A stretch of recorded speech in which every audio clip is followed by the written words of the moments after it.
अस्सलाम वालेकुम बाबा जी। जी वालेकुम अस्सलाम। बाबा जी क्या हाल है? ठीक ठाक बेटा। बाबा जी आपका दौर और आज का दौर कैसा है? वो भी दौर अच्छा था, ये भी दौर अच्छा है। अच्छा इस दौर में कुछ आगा नवी नस्ल जड़ी है वो कुछ बदल गई।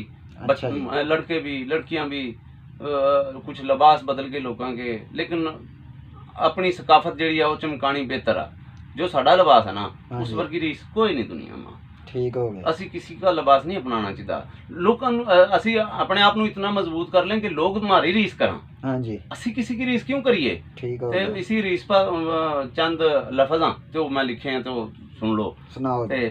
ਛੱਡ ਦੇ ਤੂੰ ਝੱਲੀਏ ਪੈਂਟਾਂ ਹੁਣ ਪਾਣੀਆਂ, ਛੱਡ ਦੇ ਤੂੰ ਝੱਲੀਏ ਪੈਂਟਾਂ ਹੁਣ ਪਾਣੀਆਂ, ਹਰ ਵੇਲੇ ਰਹਿਣ ਤੈਨੂੰ ਕਹਿੰਦੀਆਂ ਸਿਆਣੀਆਂ, ਹਰ ਵੇਲੇ ਰਹਿਣ ਤੈਨੂੰ ਕਹਿੰਦੀਆਂ ਸਿਆਣੀਆਂ, ਲੱਗੀਆਂ ਨੇ ਰੋੜਾਂ ਉੱਤੇ ਆਣੀਆਂ ਤੇ ਜਾਣੀਆਂ, ਲੱਗੀਆਂ ਨੇ ਰੋੜਾਂ ਉੱਤੇ ਆਣੀਆਂ ਤੇ ਜਾਣੀਆਂ, ਮਾਵਾਂ ਦੀਆਂ ਭੁੱਲ ਗਈਆਂ ਤੈਨੂੰ ਉਹ ਕਹਾਣੀਆਂ, ਮਾਵਾਂ ਦੀਆਂ ਭੁੱਲ ਗਈਆਂ ਤੈਨੂੰ ਉਹ ਕਹਾਣੀਆਂ, ਭੁੱਲ ਗਈਆਂ ਤੈਨੂੰ ਸਭ ਗੱਲਾਂ ਉਹ ਪੁਰਾਣੀਆਂ, ਭੁੱਲ ਗਈਆਂ ਤੈਨੂੰ ਸਭ ਗੱਲਾਂ ਉਹ ਪੁਰਾਣੀਆਂ, ਨਿਤ ਨਹੀਂ ਉਹ ਰਹਿਣਾ ਮੁੱਕ ਜਾਣੀਆਂ ਜਵਾਨੀਆਂ, ਨਿਤ ਨਹੀਂ ਉਹ ਰਹਿਣਾ ਮੁੱਕ ਜਾਣੀਆਂ ਜਵਾਨੀਆਂ, ਨਿਤ ਨਹੀਂ ਉਹ ਰਹਿਣਾ ਮੁੱਕ ਜਾਣੀਆਂ ਜਵਾਨੀਆਂ। वाह जी।